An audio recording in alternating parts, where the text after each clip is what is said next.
Give him all my praises, cause he died for you and me. Bringing awareness to domestic violence.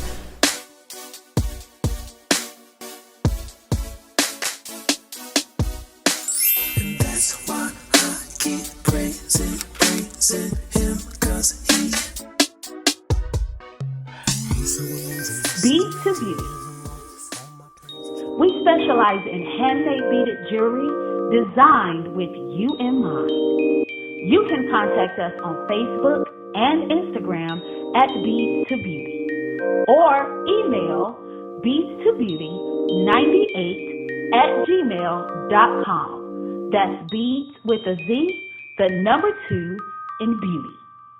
Submit your order now.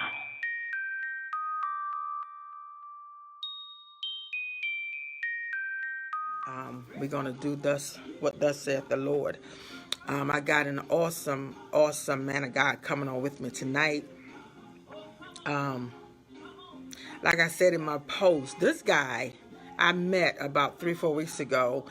We were both taping our TV segments the same day with the prayer clinic. Y'all, if my music is too loud, let me know. I can turn it down. But y'all know I love me some good gospel. And got some Maggie Ingram playing back here. My God. But this guy is, we met briefly when we were both taping our segments for the prayer clinic TV show with Pastor Kimberly Green, and we kind of connected like maybe a week and a half, 2 weeks ago. And he told me a brief little bit about his journey and what God is doing in his life. And y'all, it's amazing. This guy was a domestic violence abuser. He was the abuser. And get this. And then he is a survivor. He was also a victim of domestic violence. So God has turned his life around, and he is now speaking out. He's an advocate for domestic violence, and I want to hear his story because, like I said, he just told me that part about it, so I don't know anything else. What you all are going to hear tonight is what I'm going to hear. But God is using him mightily.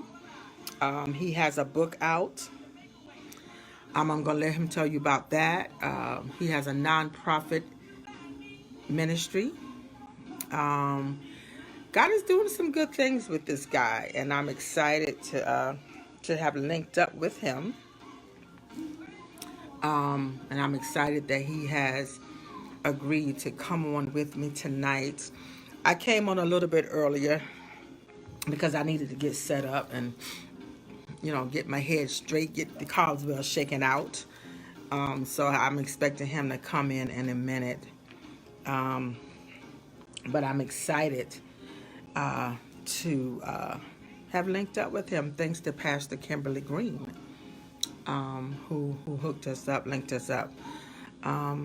So until he comes in, how y'all doing? Listen. We're in a crucial time in our country, in this world, period. So vote. Get out. Vote. If you can get out and mobilize and help other people that don't have cars, get to the polls and vote, let's do it. Early vote. I got my mail-in ballot in my purse. I'm filling it out tonight or tomorrow. And I'm going to take it to the polling office. I see Dion is sending me an invite. Guys, my friend, my guest for tonight, Mr. Dion Wingate. I'm going to bring him in so y'all can meet him and make him feel at home. I done told him we're one big family here. We like to have fun. We cry together. We talk. We joke. We get on here. We hang out for a couple hours. You know what I mean? So y'all make him feel like family. He's trying to get in now. Um, so I hope he's in a good area where he'll be able to get in. So I see it's still saying adding. So Dion, what you looking like? You in a good spot?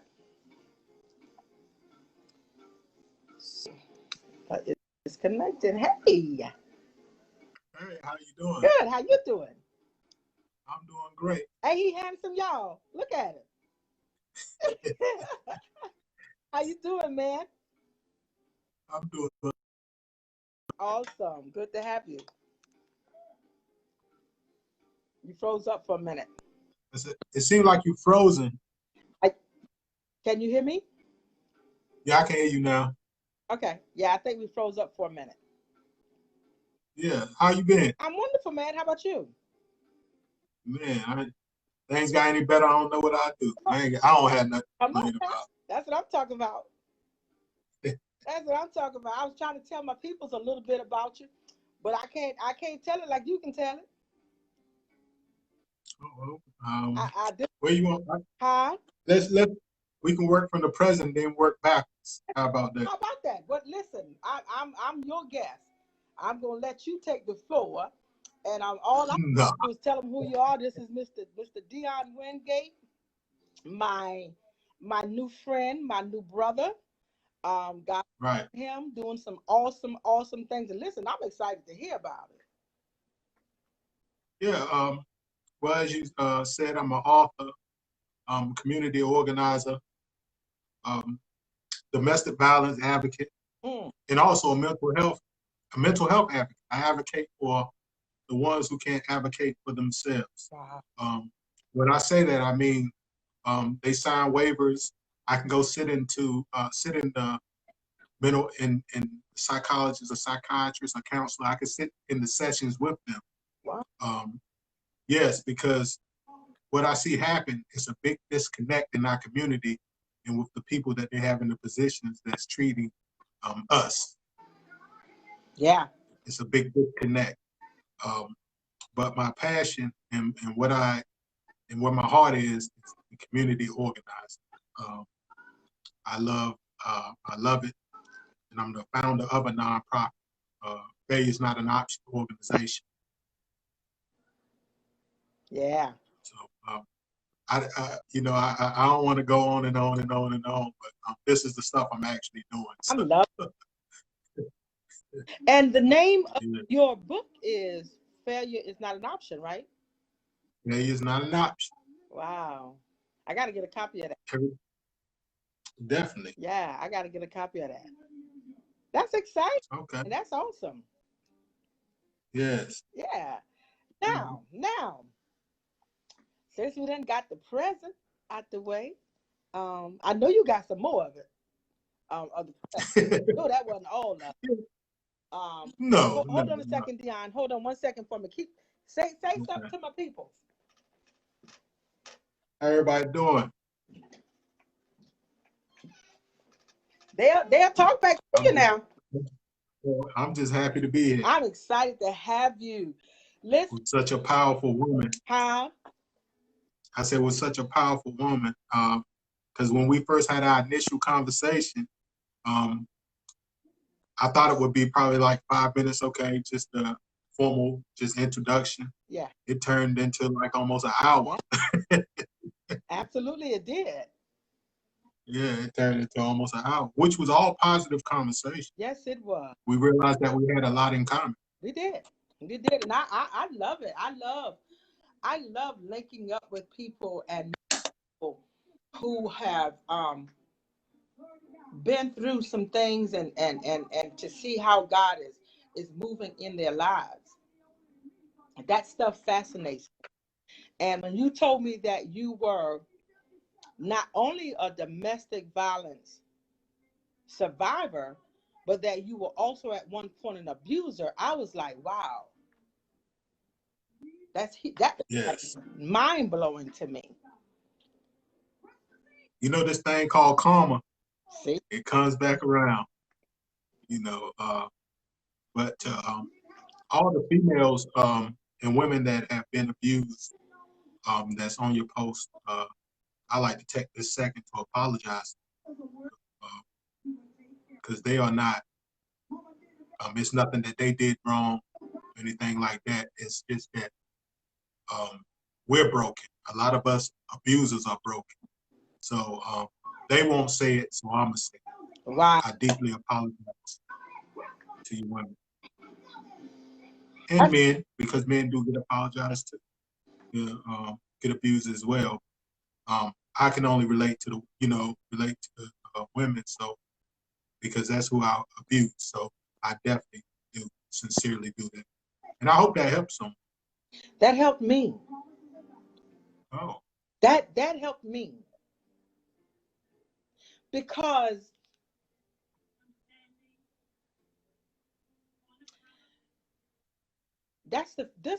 I'm talking about me now. This is the first time I've had an abuser to say I apologize. That to me is profound. That's powerful. You know what I mean? Because my abuser still denies that what he did was wrong after all of these years. Am I making sense? it don't have to make sense. It's how you feel. So I'm in tune with it. Yeah, I understand. To hear That's part of our. Go ahead. Go ahead. That's part of the denial period. That's part of the denial that we are in when we're actually doing it. That's how we deflect from looking at ourselves and saying, well, she made me do it. If she wouldn't have did this, I wouldn't have reacted in that type of way. That's how we justify what we did. Right. Yeah. Yeah. But to hear That's how we you justify. as somebody who used to be an abuser say to all of the women out there that were abused, I apologize. And I apologize for the men because we were broken. That just shifted something in me. Because I needed to hear that. Thank you. You're welcome. And through growth, I realized that our job is now to protect our Black women. And it's a hard fight to do that, because we're fighting against each other. Men, we're fighting against each other that still have that same narrow mindset of, like you said, in that denial process. Yeah.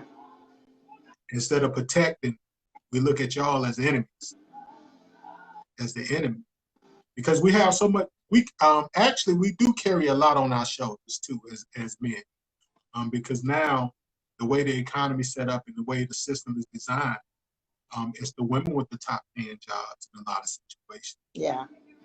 So we feel emasculated by that indirectly, but we still have to be masculine. Right. We get rejected from a lot of us men, and I'm not being stereotypical. A lot of us done caught a charge in our teenage years. Yeah. So it's limited the jobs we can get. But from society, all we hearing is pick yourself up by your bootstrap. Right. Which is impossible. Because what they do, they take this small percentage of people that made it out these impoverished neighborhoods. They take one example of somebody who was gifted and talented, that was blessed with the gift of sports, or blessed with the gift of some people just like school. Right. Some people just blessed with that gift to retain information. So what society does, they point at that person and say, well, if they made it, you can make it. But it's totally different. It's totally different circumstances. It's totally different circumstances. Everybody has a unique situation. Yeah, you made it out because of your academics, but hell, I can't read. Right. or I'm reading on a third grade level. I mean, so because they're just pushing us through school just to get us out. And That's then, right. we get into after we done got beat down so much, now we get to someone that we love and society telling us that we're supposed to be the head of the household. And now I have to feel power. So if I break you down, that makes me feel strong. But in actuality, if I break you down, I'm breaking myself down. Because that fire that you got in you can light my candle. Come on. But it took me from the outside. It took me from being on the outside to understand it.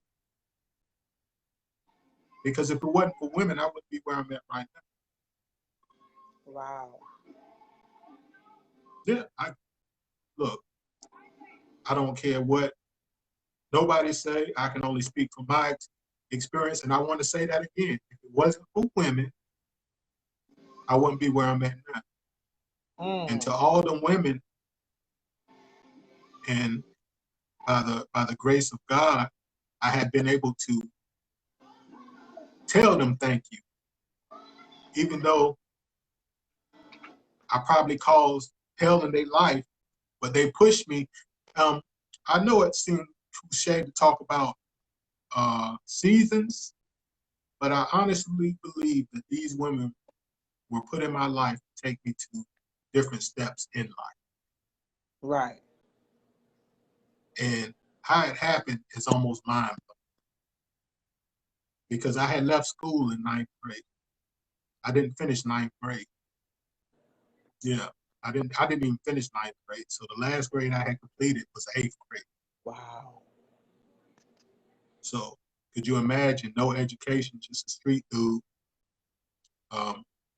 And I had gotten into a lot of trouble. I don't want to go into that because I want to get to the point.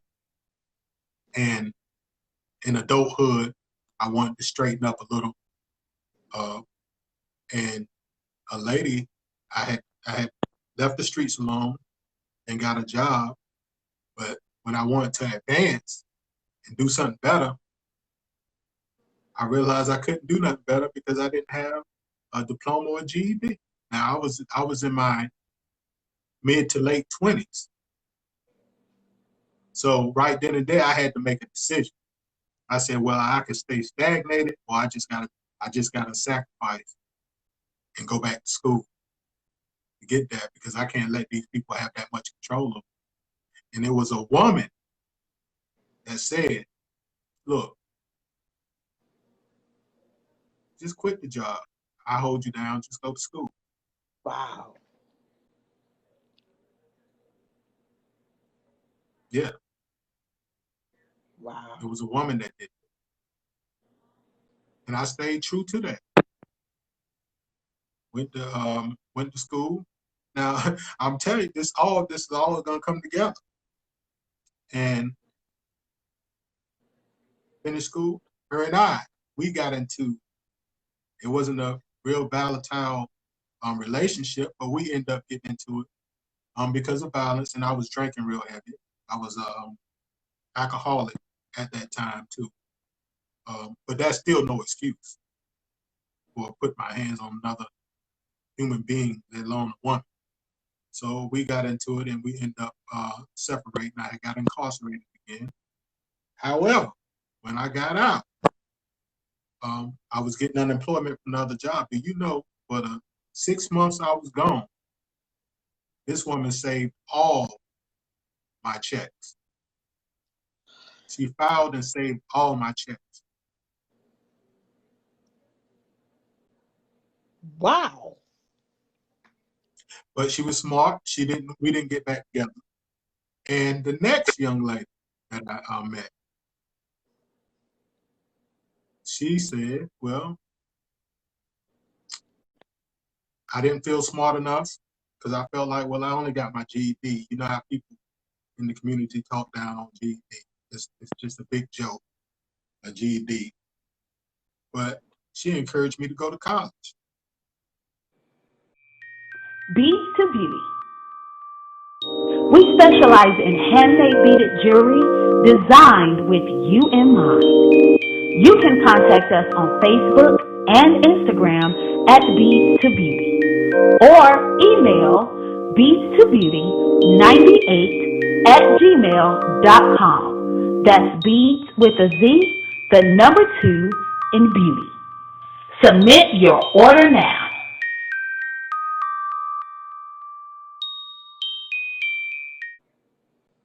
Yeah.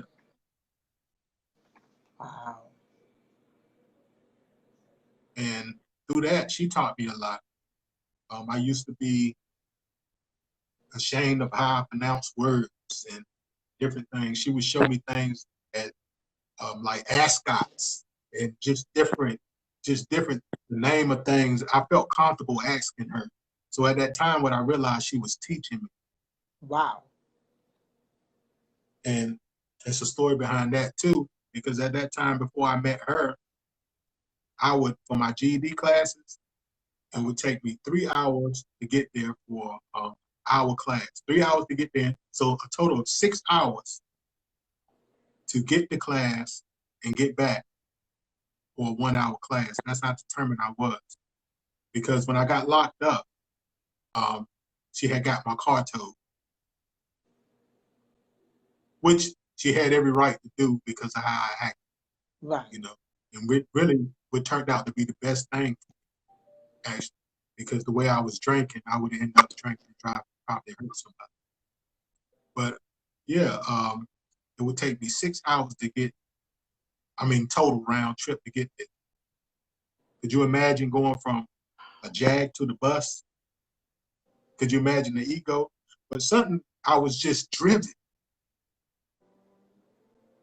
And by the time I got to the young lady that encouraged me to go to college, I started feeling a little more confidence.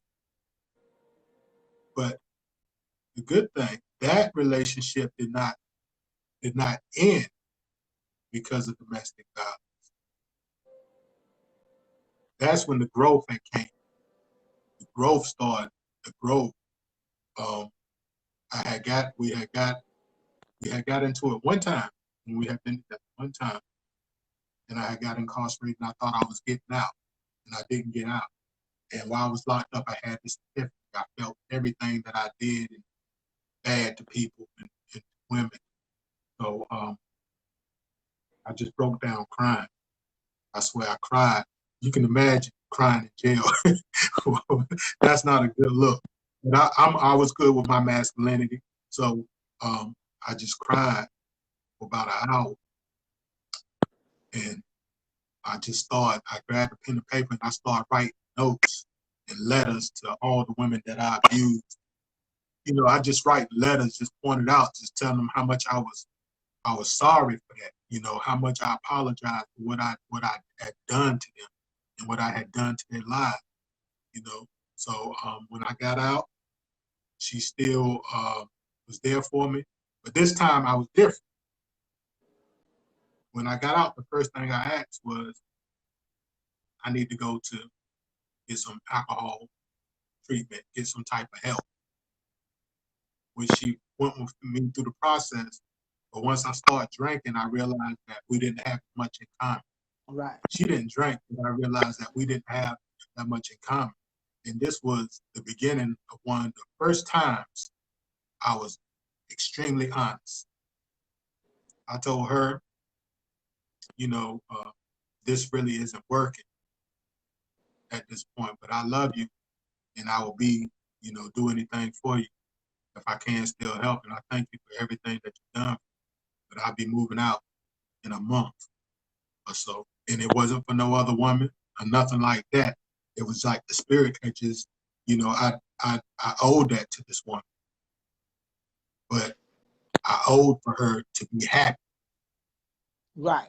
If I knew I couldn't see no future with her after that, why would I still just be there and block her from somebody that could really love her the way she deserved to be loved? So I stayed true to my word. After I moved out, she could call me for anything. And I would go there and make sure that she was all right. And may she rest in peace. Now she passed away due to cancer, which I didn't never know she was battling cancer. And now to the third, and that kind of put me to where I am now, to the third young lady. That's why I said it's all levels. Yeah. They all push me to. She encouraged me to start a business. Yeah, and stuck right by me. And it's just, when I look back, it's just amazing. She was like a cheerleader, but for an advocate for me doing it. Now note, the second one gave me that courage and let me know that I could accomplish something. The third one said, well, you can go further. Now these are all women. Now, and we don't want to protect them. These are all women. Wow. And, it was kind of odd. Well, why don't you just start your own business? So I had no idea what type of business I was doing. So I said, well, I'll start a record label. That's the first business I started. So this is another story of where you start is not where you're always going to end up at. Come on. So I started as a record label. And through that record label, I got into fashion. In my clothing line, I had promotional shirts in the video. A gentleman from a mall had found my number. Somehow he got my number, called me and asked to order 100 shirts. I never intended on going through fashion or nothing like that. They were promotional shirts. He didn't know they were promotional shirts. He called me and asked for 100. That was my first order. Wow. And the young lady, she was very intelligent. She taught me a lot. We traveled the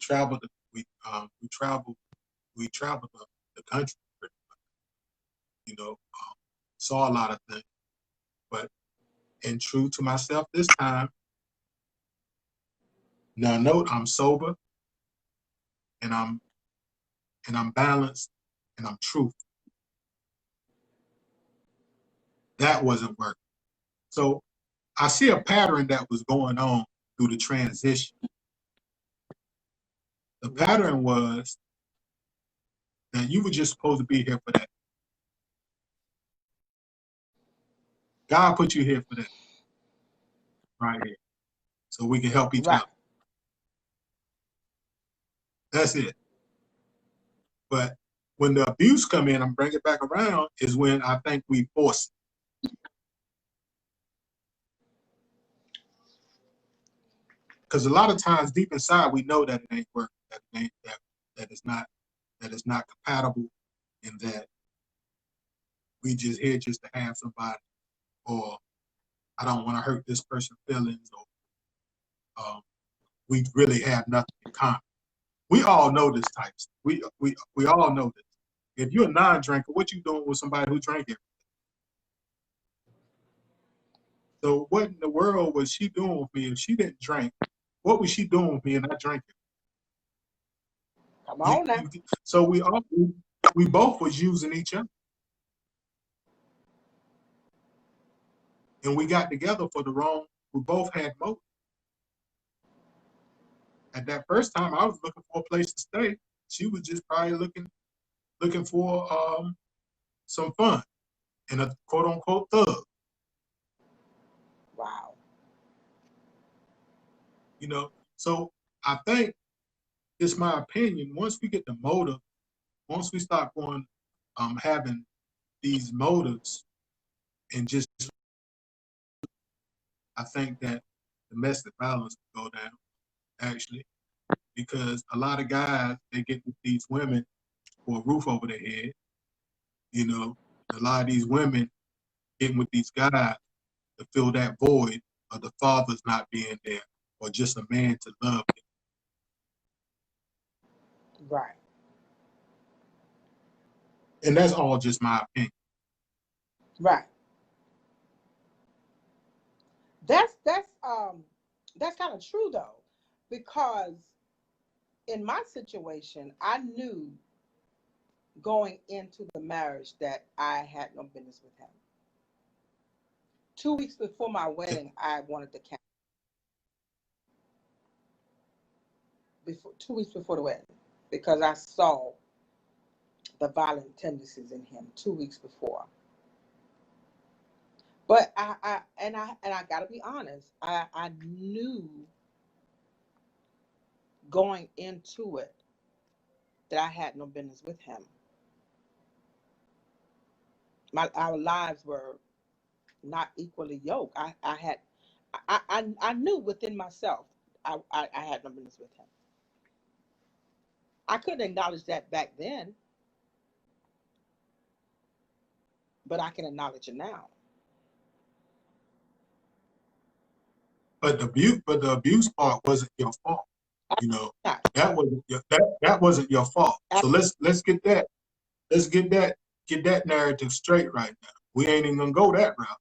That wasn't your fault because of a choice that you made. Right. Absolutely not. Because we all have a choice. So now there's a such thing as good motive.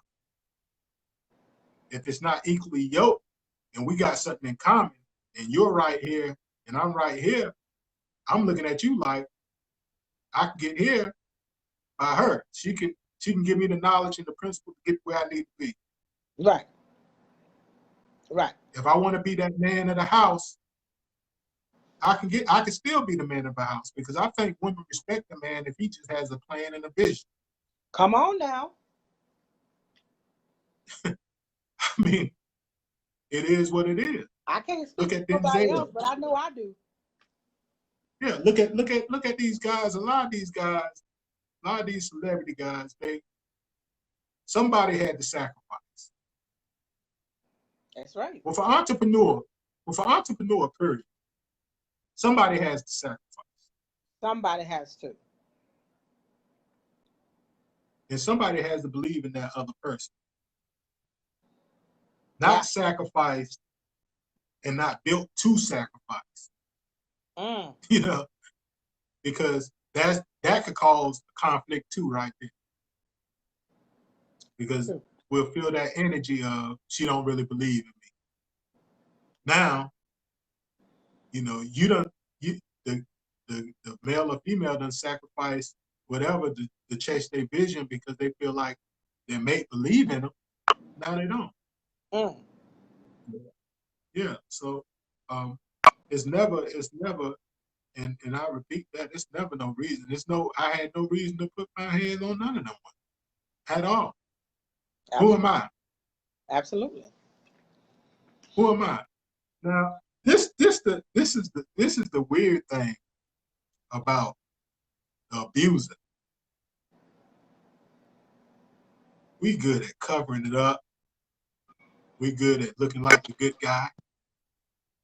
We're good at just acting, period. But let somebody touch a female relative of ours. Woo-hoo. He just the scum of the earth. I'ma do this and do that to him, but we can do that to somebody's daughter or somebody's son. The same exact thing. Dion? You know, that's sick. I mean, that's mental. That's something mental. You speaking, man? I'm telling you.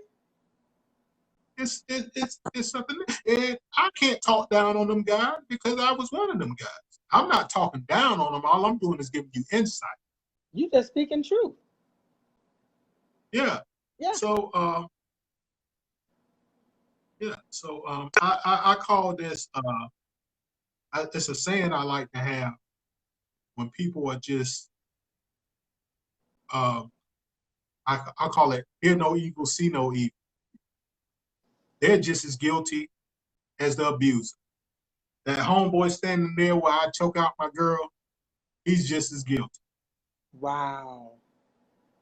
And it's a lot of that go on in our community.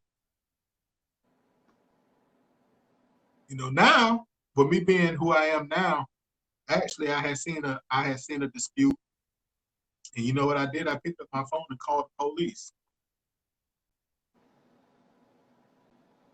And I let them know that I'm the one that called the police because I know who I am. You know, I don't want there to be no mistakes because I stood right out and called the police. Because for one, he could have messed up his life if he would have killed that girl just by accident.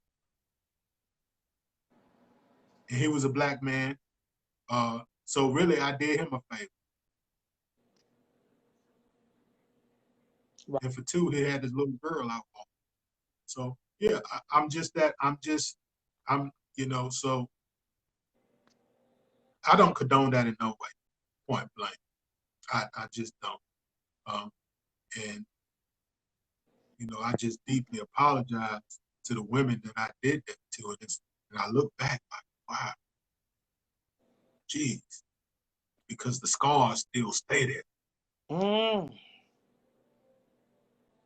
So what we do, we damage women for life. Some of them never come back. Never come back. You know, and we contributed to that. You know, and that's awful. That's really a coward act. I was almost one of those women that I didn't know my way back. And it wasn't until somebody said something to me about forgiving that man for what he did to you. And then you got to turn around and forgive yourself. And I'm looking at her like, what? I hate this man. But that thing stuck with me so till it wasn't, I mean, like, it wasn't long after that I had been praying about it because I'm like, God, I got to find a way to forgive this man so I can live, so I can move on with my life. And this was years after the abuse. And it wasn't until I was able to say, okay, I got to forgive him. And when it felt like it was instant, when I forgave him for what he had done, it felt like something lifted off of me. And then I turned around and said, I forgive myself.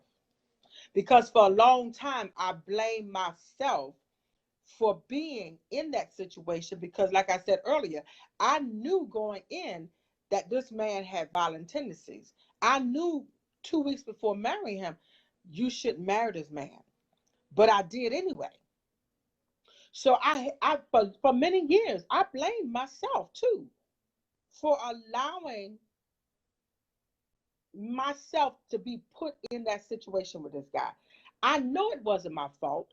I know that now, but I finally had to forgive me after I forgave him.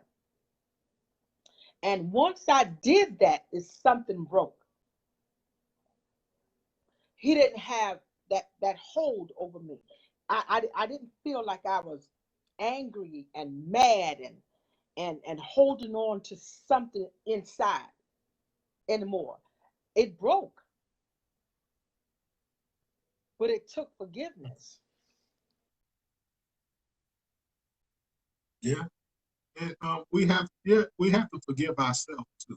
Yeah. You know, like I said, that was with me writing letters, and by the grace of God, I had the chance to apologize to a lot of the women. Wow. I actually apologized to them. You know, the ones thanks to social media, I called some and apologized to them through social media. You know, because now that I know who I am, it's nothing for me to do that, to say I'm wrong, and all this helps me in business too as well. Just, I mean, you know, just taking accountability is just the number one thing. Just taking accountability for my actions. Right. I can't sit and say, well, what you did, you have to take accountability for your own actions.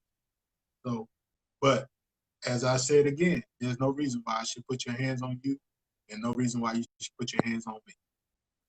That's right. Now I handle confrontation different. I know how to walk away. I know how to, well, I'm not listening. That's not true. I'm not listening to that. Right. That's how I would, the confrontation, or I'd rather take a walk. Yeah. Because I know how it feels to be abused. I was actually verbally abused. And that was awful. That was, you talking about somebody who felt bad about themselves. That would control. I know the verbal abuse is, some people say that it's just as bad as physical abuse. They say that cuts are healed, but that verbal abuse will stay there. That's true. Yeah. And I dealt with that for 2 to 3 years. Wow. And that was like living torture. I was in and out of mental institutions, having nervous breakdown throughout that time. I attempted suicide. Jesus. Yeah. Through that time. But that was, and when you accept accountability, you understand. Now look, that's how you made somebody else do it. Oh, come on, Dion. So it just came back around. That, I mean, now that I look at it, I'm wow. I look at it now, it just came back around. So if you've been abused, any women or men that's on your line, if you've been abused, don't worry about it. They're being handled. There's other ways. In a big way. Yeah. In a big way. There's other ways. In a big way. That was a very bad way that I can. Yeah. The word of God said you're going to reap what you sow. Yeah, I got dealt with. Yes. I got dealt with. That was, I spent a lot of my 20s in and out of jail, and out of mental institutions too as well. Wow. Yeah. So I'm telling you, don't worry about it. Don't worry about it. It'll be handled. You probably won't never hear about it, but it'll be handled. If them young ladies understood what I went through, after that, they would free themselves. Wow. They would free themselves. So they would see that justice was served. Nothing was hidden what I was doing. When I would talk down on them, now look who's getting talked down on. Wow. The abuser. Look who crying now. The abuser. Look who feels worthless. The abuser. Wow. Look who keep on trying to make it work. The abuser. Wow. Look who's getting cheated on and called a venereal disease. The abuser. So it shows that it comes back. My God. So if you think they got away with it, they ain't get away with it. Not even a little bit. Man, let me tell you, you helping somebody tonight. You helping somebody tonight. Wow. I didn't get away with it. My God.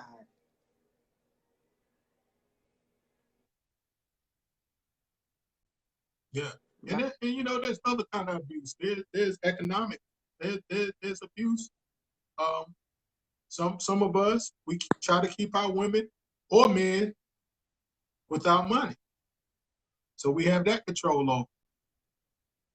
And I know some women that have careers that give their man allowance. So what? That's still control and abuse. Yeah. It really is. Because you want him in the house at all times.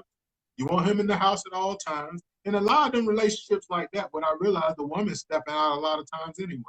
Because I don't think that women are designed to deal with a really submissive man. When I say really submissive, I mean no pump. Come on.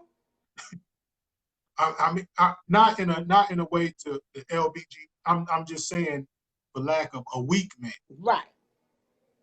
Right. I'm not saying you got to be Mr. Mr. Tuffy, but I think they want somebody who stand on principles and morals, somewhat, at least stand for something. Yeah. So if a woman can come and control you like that, she don't have no respect from you. It's just her toy. And the same with women. A lot of men that keep women, I call them kept, they doing what they want to do. Absolutely. It's not equally yoked. It's still a form of abuse. Come on. It's still a form of abuse. So sometimes we need to look at ourselves. Sometimes we be abusing people and don't even know it. That's right. Because look, when I was drinking and in school, the woman I was with, she'd give me her debit card and bring me home. Kept on feeding me alcohol. So now so that was abusing me too in a way. Right. She was taking advantage of me, and I was, but like I said, that didn't give no reason for me to put my hands on it. But I'm just looking at it for what it is. That was still a form of abuse on both ends. Yeah. That was enabling me so I could be where she wanted me at, right? And she could see where I was at. Yeah. So really, she was dealing with something herself. She was dealing with some type of control issue herself. So maybe she didn't have control in her last relationship. But now she got control over this guy right here because all I got to do is buy him alcohol and he here. Sometimes it's insecurity. Right. If I can enable him or her and keep her here at this level where I can dominate and control, that's and I for me, most time that's insecurity. Because if he comes up, or if he come up out of this mess, or if he come up out of this alcoholism and he start to grow and see some things and move and rise, then he might leave me. He might see what I see of myself, which is insecurity. You hit it right. I mean, I couldn't say it. No, that's what happened. Don't you know the first and second lady I told you about? The woman, that's what happened. That's exactly what happened. Yeah. That's exactly what happened. And that's what verbal abuse do to you. Verbal abuse. I tell people all the time, and I've been telling people this for years.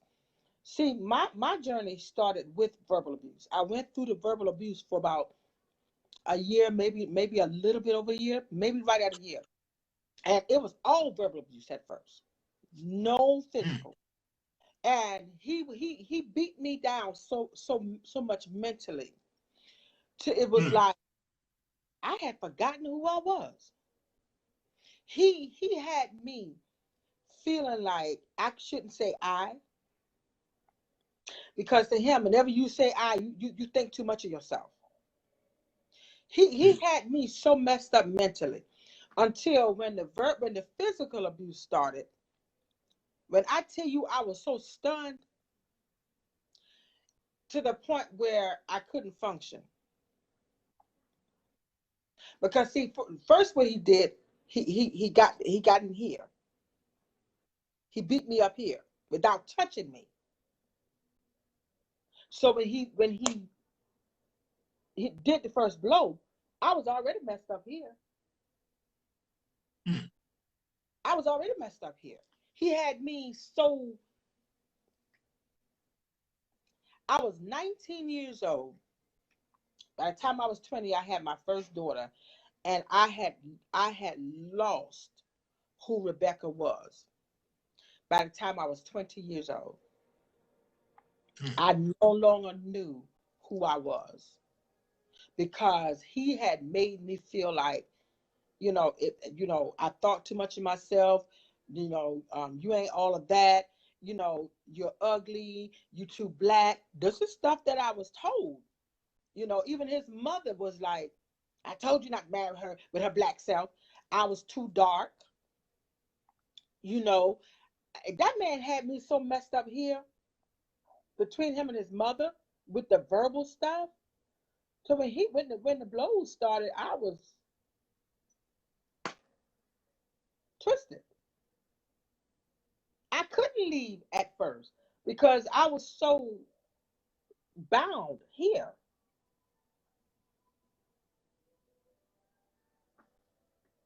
That verbal abuse is something else.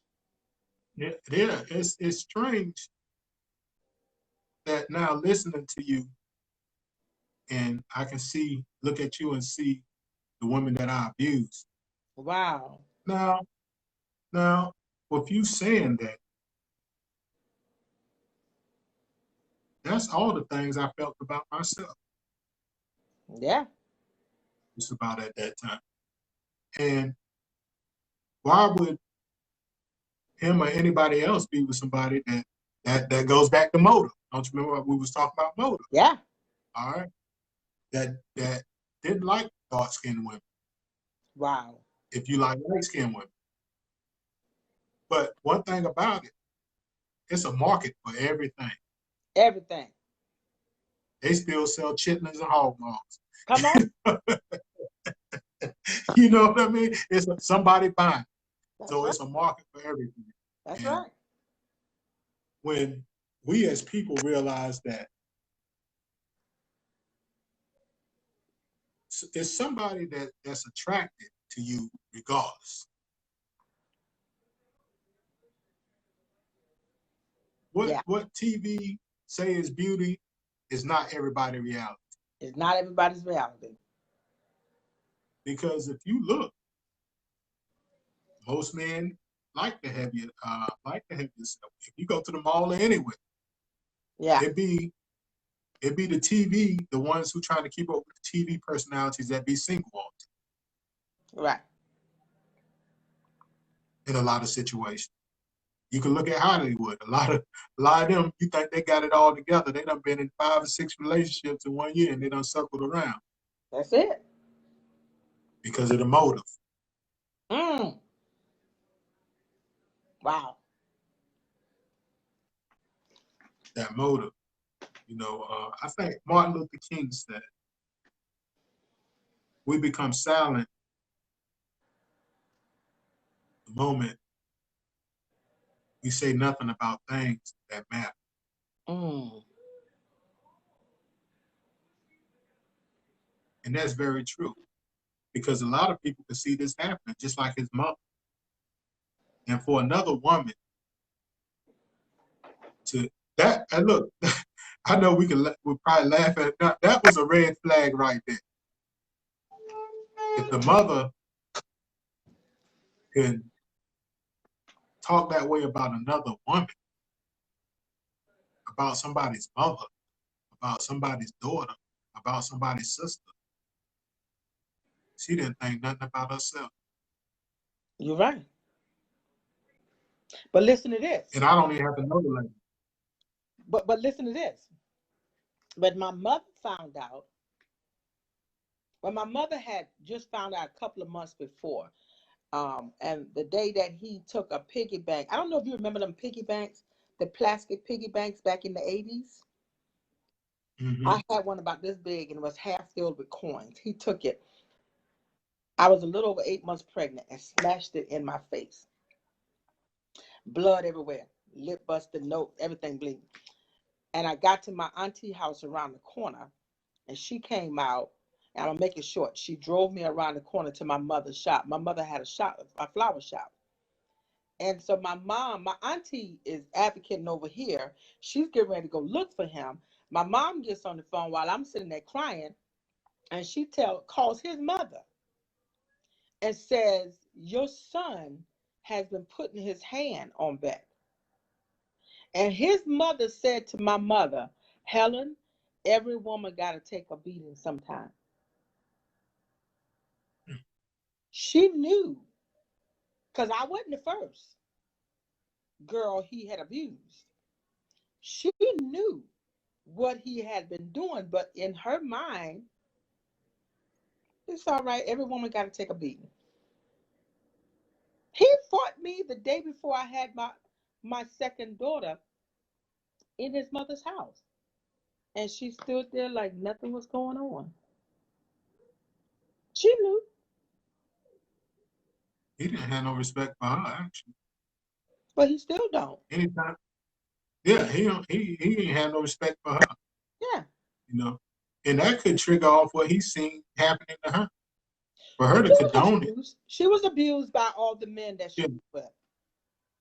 That's why I said that's just what he's seen as relationship. Right. So actually, instead of her correcting it, and I hate to speak on people I don't, know, but without her correcting it, she was condoning.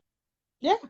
So it's almost as, and all you could do is pray for her, because that's what I mean by the after effect.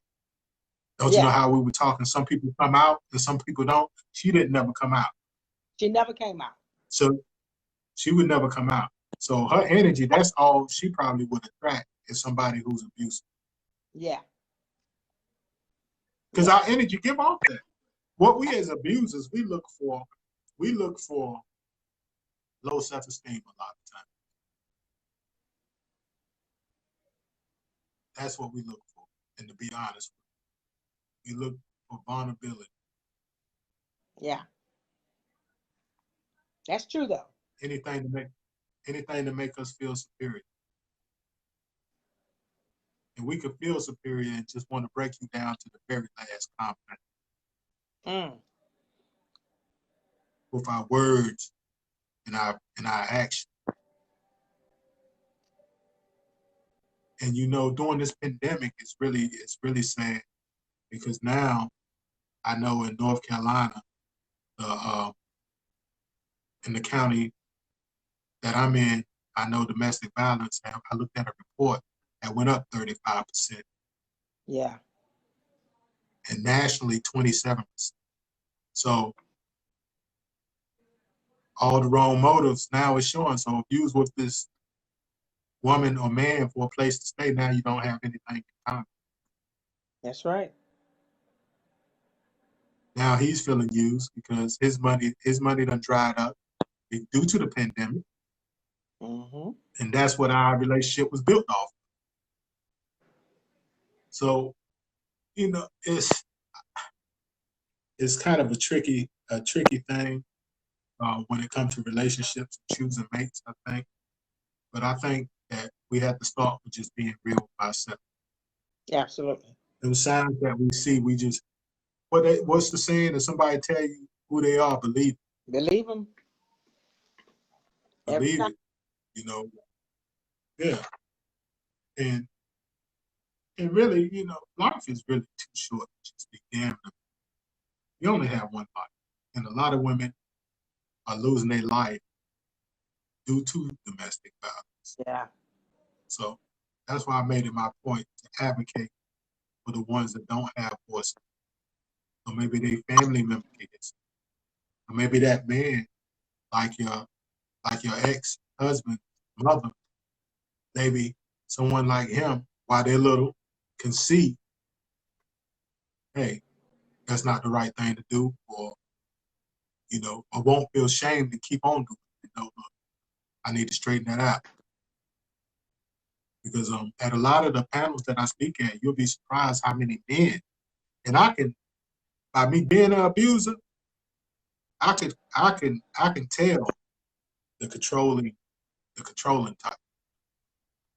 Yeah. I could tell. And I had this, I sat on this panel in South Carolina, and I could tell that the gentleman, by how the young lady would react, mm-hmm. and if I, after we finished, when I talked to her, he would answer,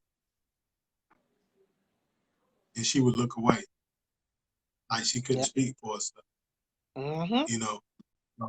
I know that I was it, so I could understand. Yeah. Because my thing was more for his power. I wasn't really a strong verbal abuser. I was more, I want to do what I want to do and don't question me what I'm doing. Because you ain't got the right to question me. Right. So I get that alcohol up in me. You question me, now we're going back and forth. And I should have stopped at the point when I had actually broke her jaw and didn't know I had broke. Wow. I didn't know until I had got out. That I had broke her jaw. And do you know, she still wanted to be with me when I got very attractive. She still wanted to be, and like you said, how God worked. And I don't know how I mustered up the breath to say, no, this ain't gonna work. If that happened, this ain't gonna work. And she cried and wanted to still be with me. So that shows that we gotta heal ourselves first You before have we to. go to, because some of us, yeah, because I think some of us are searching for pain instead of love. Wow. That's deep. That's deep.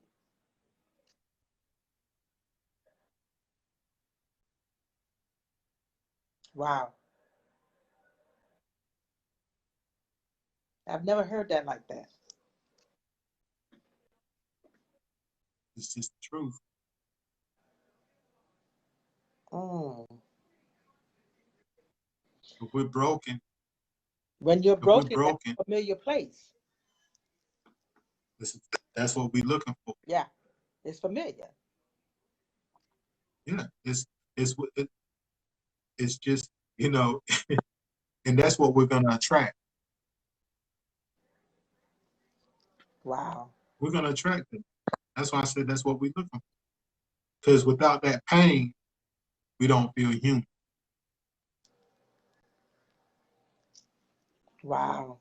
It makes us feel alive. So I've heard women say that guy who opened up doors or that guy who's calling, checking on me, he's soft. He'll suck. Yeah, I've heard that too. When in actuality, he's just a good guy. So that's somebody searching for pain. But see, that's what we grew up on that. You know what I mean? I'm from the South.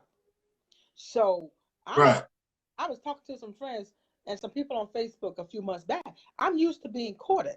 You know, and that's like a foreign language now. I had a younger generation person ask me, "What is courting?" And I'm like, "It's dating, but it's like, I try to explain to her what courting was. Even some guys my age, courting, who does that anymore? Open doors and pulling the seat when a woman is sitting down and that kind of stuff. That's like a foreign language now. And it's definitely, if you talk about a person that is not used to that, and all they've known is that hurt and that gangster, and he treating me rough type thing. That's like, anything other than that is like a foreign language to him. Yeah, have you ever looked at like human behavior? Like when you see most people, they might and they get out of a relationship, it's like they get somebody with the same exact characteristics a lot of times. Mm-hmm. If he's, I mean, and it's weird, Yeah, you know. So until we change ourselves, uh, nothing else is going to change. nothing else. So yeah, nothing else is going to change. If we just got out that relationship that was abusive, guess what we're going to attract? Another abuser 9 times out of 10. But I tell young people all the time, and my daughters too, because my daughter fusses all the time. Mommy, you need to start dating. You need to start. Yeah, that all might be true and fine and dandy, and it sounds good. But I had to take some time, and it's been some years to fall back in love with me, because when you've invested so much energy in relationships and long-term relationships that don't work out, um, for whatever reason, for me now, I just had to take some steps back and just spend time with me and learn how to love me again. Not in the anger, not in the hate, not in the frustration, me. With the broken down me, the I've forgiven him, forgiven me, no relationship, no dating, no nothing. I needed some years so I could learn how to just love up on me. And now that I've come to that place, when I decide to get in a relationship, when God sends him to me, then I can love him different. I can love him better. Because now I don't feel bad. That girl that I lost when I was 19, 20 years old, that girl that I forgot who she was, I know who she is now. And yes, she's grown and she's mature and she's been through some things, but I know that girl now. I done fell back in love with that girl. That's beautiful. And I'm good. I've come to a place where I've never been a woman to have a man just to have a man. But now, because I've fallen in love with me, I mean, unconditionally loving me, who I am, in all my flaws, the natural hair, the thick lips, all of that. I love me for who God created me to be. I love that 19-year-old, 20-year-old girl who got married, had a baby at 20 and was being abused. Now I love her. And I can't allow him or him in his foolishness and his mess into her world. He got to come like her because I love her. You know what I mean? Yeah, that's a beautiful feeling. Yeah, Because it you is. don't, it's no void to fill. You're happy with you. And a lot of people don't understand it, Dion. But I tell you, people be like, you ain't dating. You ain't dating. What? You ain't got a man. No, I don't. My daughters, I got 4 girls. They stay trying to set me up. You need a man. No, well, maybe so, yeah. God created me for man. But when it's right, when he's right, because see, when I try to do it myself, when I try to step out and choose him and accept him, I mess it up. I always choose wrong. So now I'm like, okay, God, I need you to send him to me. Send him right. Send him like she loved herself. Period. And people don't understand it. They think if you're a woman of a certain age and you're single, that you lonely. And no, I'm never lonely. I'm alone.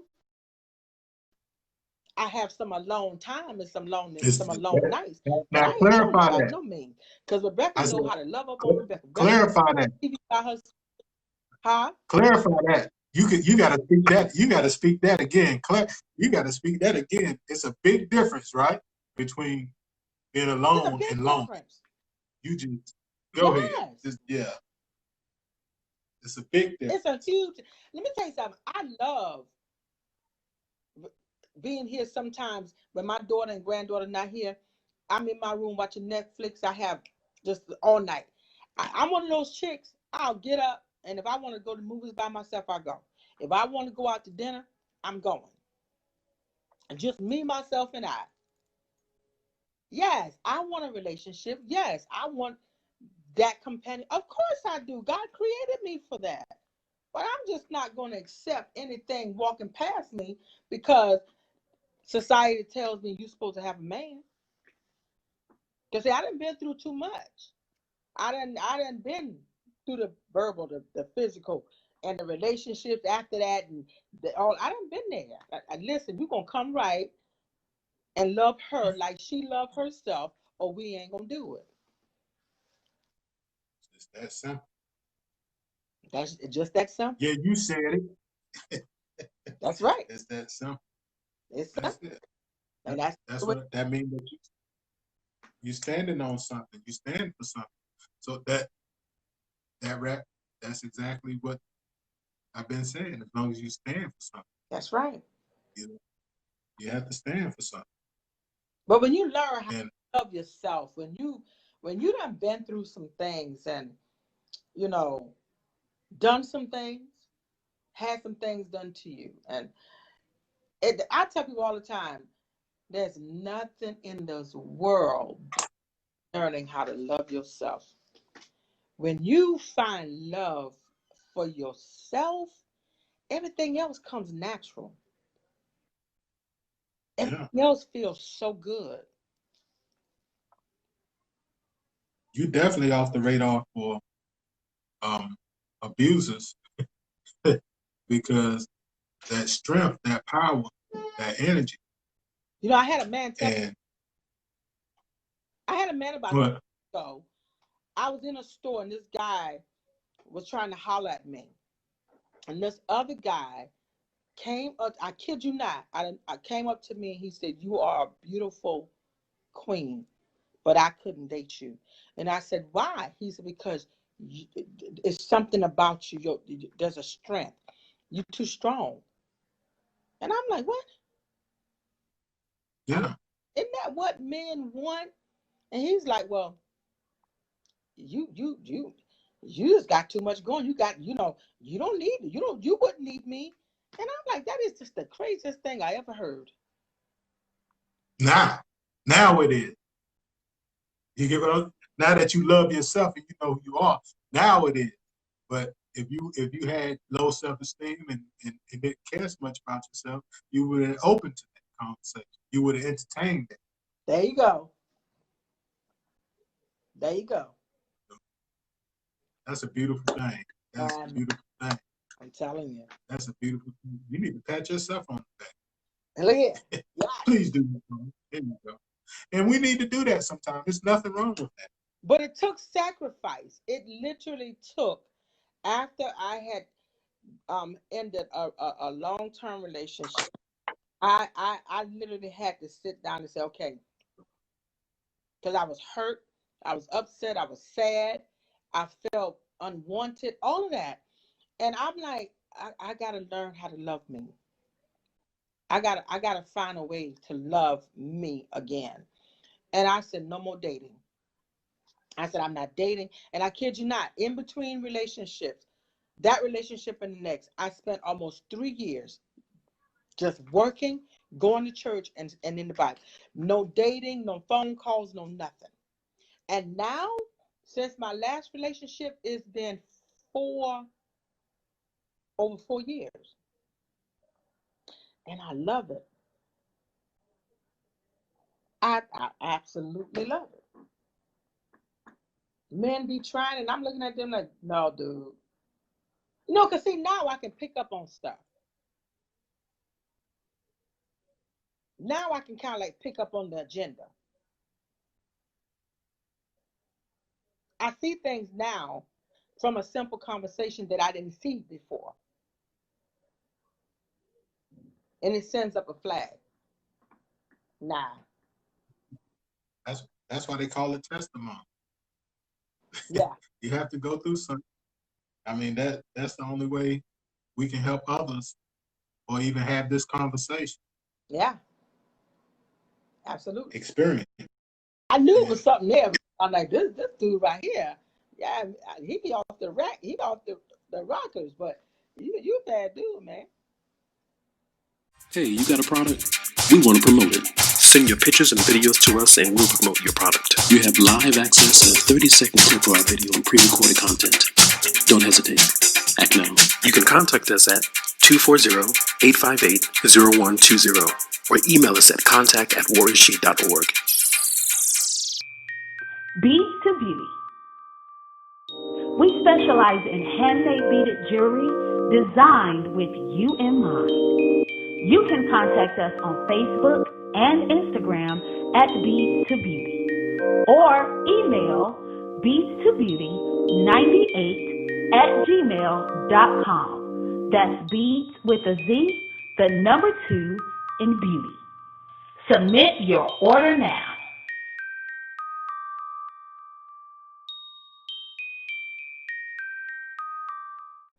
Hey, yeah, you're a bad woman, and I'm proud. I'm proud of any woman that pulled themselves up like you do, because a lot of women stay there, and a lot of men stay there. So I definitely salute you on that. Wow. I really do.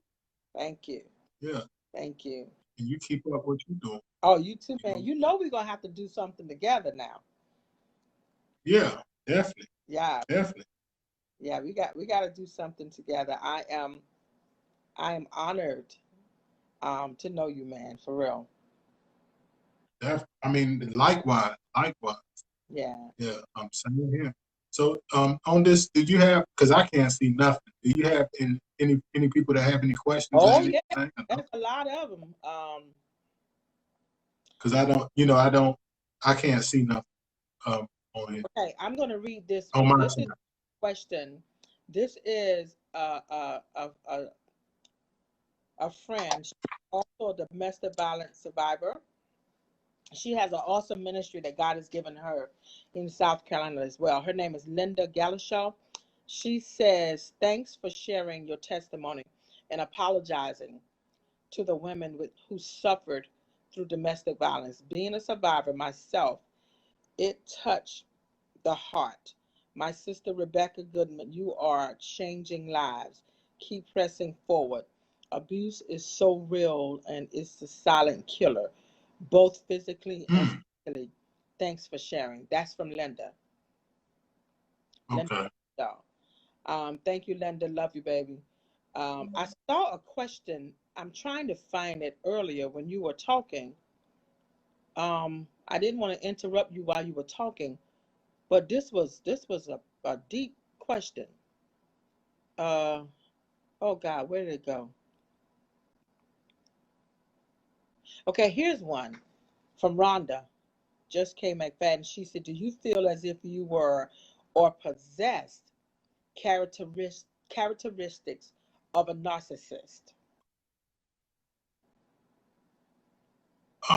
Yeah, I would say that mine were triggered from the alcohol and power. So yes, I would say yes. Wow. Definitely, Yeah, I saw definitely, that definitely. talking. Um, Huh? okay, here is Carla Gas. Okay, I'm trying to see what she's saying.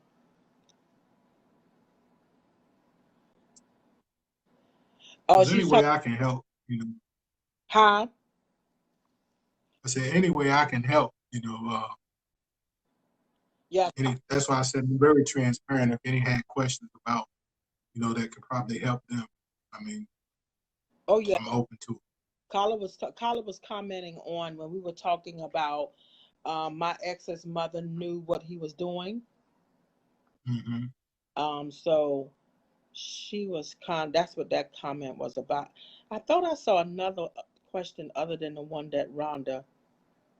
That was a good question that Rhonda had.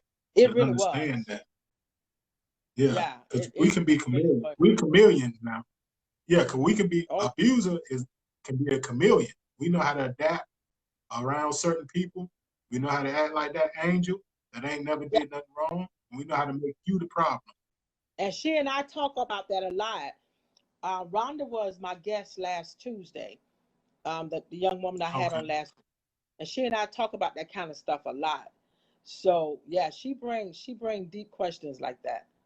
But that was good. I saw that That earlier was when you great, were man. talking, and I was like, wow, that's good.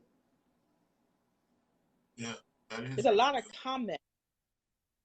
Yeah, it's a lot Oh, of okay, comments, yeah. but I think those were the only two questions, I believe. But I'm quite sure you'll probably get some more once we get off of here.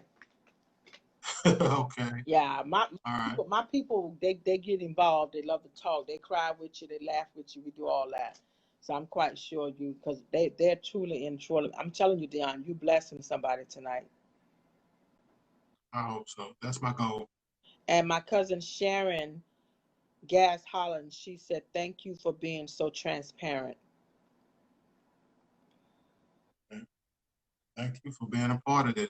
Yeah, you're blessing somebody. I tell you what, you helped me for real, for real. Yeah, I hope so. yeah. You already got it. Oh, I said you got it. here's one. Carla Gas. She said, "I want to know if you have a daughter or daughters, and if so, how do you talk to them about domestic violence?" Well, actually, I have three daughters. Wow. Um, yeah, 25, 23, and 14. Wow. And I haven't had that conversation with them, to be honest with you. But the strange thing is that what I do, as they were little, like my 14-year-old, for instance, I treat them like like little ladies. And so I try to set the bar real high. And I never get into, I never got into the domestic violence part conversation, but it's all how I treat Right. them. You know, I made her, my youngest, I made her wear her natural hair until just recently. She got braids because I wanted her to learn how to love herself. With me being an abuser, I know what to look for. I know what characteristics. So I know Yeah. if I build her strong inside, it'll be hard for somebody to tear her down because of her outside. Yeah. Yeah. So no. Yeah. So yeah, I have three daughters, but I haven't had that discussion, and hopefully I don't have to have that discussion. Actually, And to be I'm honest with glad you said about making your 14-year-old wear her natural hair. This gonna sound a little cliche-ish. Um, that was one of the reasons why I went back natural, you. because I first of all I got tired of the perms and all of that, but I wanted to go back to her, that 19-year-old girl. I wanted to go back to that natural hair, and just learn how to love my hair without the perms, um, and all of that. And that was one of the most, me and a couple of girls that are natural now were talking about that. That was one of the most freeing things that I have ever done, was going back natural. And That's now amazing. I wear my hair like this. I wear it wild looking. Most times I keep it short, real short. But now I'm letting it grow out because I want to see this. I want to wear this just to see what it does. And when I tell you, it's one of the most freeing things I have ever done in my life. It was to go back to my natural coils. It looked great. Yeah, dude, yeah. Yeah, that I would that's powerful. That's powerful. Now that's powerful, you know. So that's what I'm big on with her. Um, because in school now it's a lot of bullying going on. So my job is to make her love herself, tell her that she's pretty and you know, um, spend daddy daughter day. yeah, Watch a movie, even though she's 14, hang out sometime and I talk to her every day, wow. you know, just to because these are things that I want to set the standard.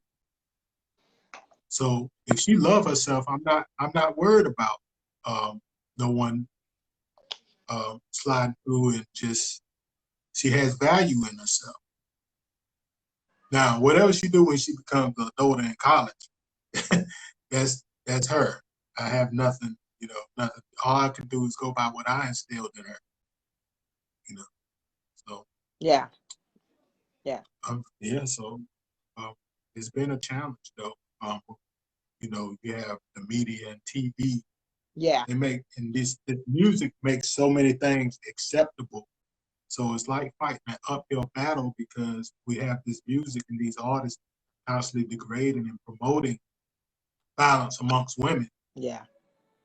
You have the women artists promote violence against themselves, saying be this and be that. And I can remember back if another woman called another woman a B, that was fight words. Now it's like the norm. That was like, that's when you go, oh no, she didn't. Yeah. Now when you call your girl the B word, that's my girl. That's right. how we on each other. It's acceptable now. What wasn't acceptable when I was growing up and in high school. That is cool. My mom, that's how we talk to each other, but that don't make it, that ain't nothing about that cute. That's really degrading. That's just set the standards lower for our women. Yeah. For our little girls. Because if you listen to the radio, it's no kid appropriate music on the radio. But if you turn to an alternative station, you have kid appropriate music. You get what I'm saying? Yeah. So it's almost like it's a war against our youth, our young women. It's like a war. So that's why I said an uphill battle. Yeah. But so I'm steadily just telling her, just remain, and she don't like. I'm thankful that she has her own style. She's not into Jordans and stuff like that. She like what she like, and I like that part. But it's the peer pressure part and the bullying. In our community, it's a lot of bullying too. Yeah. Over the stuff that really don't matter. When I say that don't matter, if you don't have on the same kind of shoes as everybody else, it's a problem. Bad thing. Yeah. Yeah. Yeah, I know what you mean. I'm blessed. Now I take that she's embracing. She likes her natural hair now. After years of that, after years of being bullied, she likes her natural hair now. Recently I just got her hair braided. And she took out the braids, and I asked her, did she want to get her hair done again? She said, no, I just want to wear it natural. But a lot of young girls now, all four of my daughters are natural, and good. I have five granddaughters, and all of them are natural, and they don't even want perms. And they've never had a perm. All of them, all five of my granddaughters. Well, my oldest granddaughter, she got a different texture hair anyway, but she had a perm one time and then she let it grow out. But the other ones, they wear their natural hair and they love it. They don't even, they told their mom they don't even want a perm in their hair. They actually love wearing their natural hair. But I also have to contribute that might be to me because I've been natural now for about 9 years. About 8 years, 9 years. So for them, that's pretty much all they've seen. They don't remember the perm. With me, they don't. They've always just seen my natural hair. So they love their natural hair. And I'm so glad that they do. Yeah. Yeah. That's a beautiful thing. It really is. But Dion, yes. Man, this was good. Yeah, it was. I enjoyed this, man, for real. I did too, as well. I think we're going to have to come back another night because I think there's some more stuff for us to talk about. Yeah, we can definitely do that. Yeah, we can definitely do that. I consider you definitely a friend, so we definitely that. Absolutely, absolutely, definitely. This was I think this was ordained, man. I was telling you Yeah. earlier, we just met in passing when we were both taping our segments for the TV show. So Mm-hmm. yeah, and when Pastor Kim inbox, but she on Facebook, she was like, "I got to get you the guy's number from that Saturday night. He wants to link up with you." And I'm like, "Oh, this is gonna be good." Yeah. But I didn't know you But had look, this kind of testimony. it's more. I believe it is. Yeah, Wow, it's a lot more. that's powerful. I'm honored, man. I'm honored to know you. Listen, you're a powerful man. You're a powerful woman as well. Well, thank you. Thank you. And thank you for coming on and apologizing on the behalf of the abusers. I think myself and some of the women that were on here tonight, we just needed to hear that. Hmm. Yeah. I left me speechless. Yeah, that was powerful to hear you say, "I apologize. I'm sorry." Thank you. Thank you for having me. You're welcome. And y'all get his book. Dion, tell them how they can get your book. Get it on. Look, I'm at the office now. Hey, that's the book right there, the cover. If you can see that. Mm-hmm. It's Fade's Not an Option. You can get it on Amazon or Kindle. Or you can DM me and I can send you a copy. And to see the great things that we're doing, I do have a site. When we get off, I need you to put that in a comment in this video. Okay. And so because I'm gonna have my YouTube guy get your information. I'm gonna have him upload this video onto the YouTube channel. But okay. I need to get your information. So put how they can get your book, your website, all that stuff in a comment on this video so my people can support, because I know they will. And I definitely got to get a copy from you. So you and I are going to talk. I need to get one from you. And your clothing, you still got your clothing line? Yeah, I just did show. I just do custom order, to be honest. So I don't have no digital store. So I mostly sell them at the show that I do. Okay. Well, yeah. We'll talk about that. But we're gonna work on something. You and I need to do something together. I'll tell you about something I got coming up in something. And then maybe we can and something else I'm brainstorming in something. Maybe I can get you to come to something, hang out with us. Sure. Okay. I like something. They have. I like the blacks. The swan. Swan Lake. What is it? Swan Lake. Yeah. Yeah, that was my first time ever seeing a black swan. Really? Stop it. Yes. You got to go to something during the holiday, man, because Swan Lake, I'm telling you, is amazing. The way they have it decorated and all down Liberty Street. They do it big with them decorations over there in some of the holidays. Yeah. Huh? Yeah. So you got to ride through there if you can, just to see. It's nice. It's really nice. Yeah. Okay. Yeah.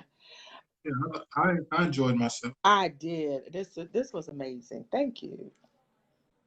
Thank you. Well, I can't thank you enough. You're welcome, and we're gonna talk. If not tomorrow, by the weekend, I'm gonna hit you up.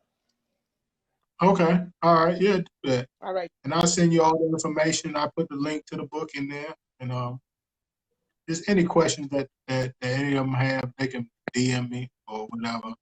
And I get the questions. You know, that's part of my redemption right there anyway. That's awesome. Yeah. All right. They're gonna be hitting you up, I'm telling you. All right. All right, well, dear. You have it. All right. And that's why I keep praising him, 'cause he's so amazing, yes, he's amazing. Give him all my praises, 'cause he died for you and me.